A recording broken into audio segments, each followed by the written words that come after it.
বিশ্বনবীর ব্যাপারে আল্লাহ বললেন, মা কানা মুহাম্মাদুন আবা আহাদিম মির রিজালিকুম, আমার প্রিয় নবী, আমার শেষ নবী, আখিরি জামানার নবী বিশ্বনবী মুহাম্মদ সাল্লাল্লাহু আলাইহি ওয়াসাল্লাম কোন পুরুষের পিতা নয়, কোন ছেলেদের পিতা নয়, তিনি মেয়েদের পিতা। সুবহানাল্লাহ।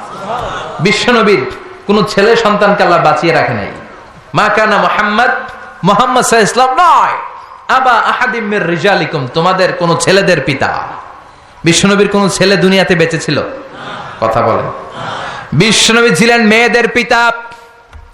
বিশ্বনবীকে আল্লাহ তিনটা ছেলে দিয়েছেন, একজনের নাম কাসেম, আরেকজনের নাম আব্দুল্লাহ, আরেকজনের নাম ইব্রাহিম। ছোট্টবেলায় এই তিনটা ছেলেকে নিয়ে গেল কে?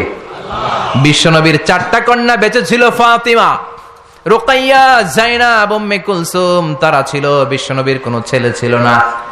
বিশ্বনবীর কোনো ছেলে দুনিয়াতে বড় হতে পারে নাই। বিশ্বনবীকে আল্লাহ শুধুমাত্র কেবলমাত্র কন্যা সন্তান দিয়েছিলেন। কোন সুবহানাল্লাহ। এজন্য আল্লাহ বললেন, মা কানা মুহাম্মাদুন আবা আহাদিম মির রিজালিকুম, মুহাম্মদ সাল্লাল্লাহু আলাইহি ওয়াসাল্লাম তোমাদের কোন ছেলেদের পিতা নয়, তিনি মেয়েদের পিতা। কার পিতা? কথা বলেন। বিশ্বনবী বলতেন, আমি মেয়েদের পিতা, এজন্য মেয়েদের সাথে খারাপ আচরণ করো না।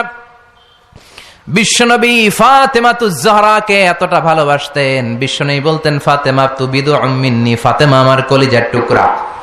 যে ব্যক্তি ফাতেমারে কষ্ট দেয় সেজন্য আমি বিশ্বনবীরে কষ্ট দেয়, আর যে ব্যক্তি ফাতেমার চেহারার মধ্যে হাসি ফুটিয়ে দেয় সেজন্য বিশ্বনবীর চেহারায় হাসি ফুটিয়ে দেয়। আবার বিশ্বনবী কোন সফরে গেলে সবার শেষে ফাতেমার সাথে দেখা করে সফরে বের হতেন। আবার সফর থেকে বিশ্বনবী যখন ঘরে ফিরতেন সবার আগে ফাতেমার সাথে দেখা করে ঘরে ফিরতেন।